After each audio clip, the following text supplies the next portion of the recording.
Good evening. Ayan, nagluluto ako ng sinigang na baboy. Malambot na yan at may asin na. Lagyan ko na ng sibuyas.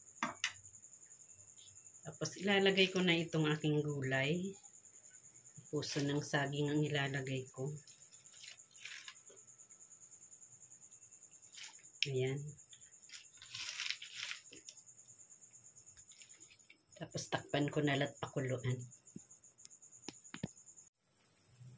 Ayan, kumukulo na. Lagay ko na itong siling haba.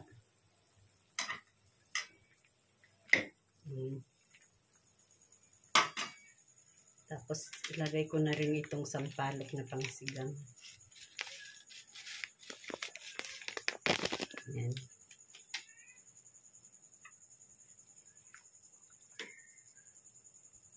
Takpan uli at hayaan. Ayan, luto na yung aking pork sinigang na may puso ng saging. Tikman ko na lang yung sabaw kung okay na.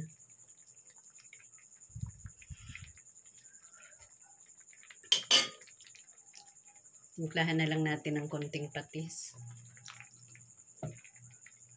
Ayan, luto na ang aking sinigang. Thank you sa panonood. God bless.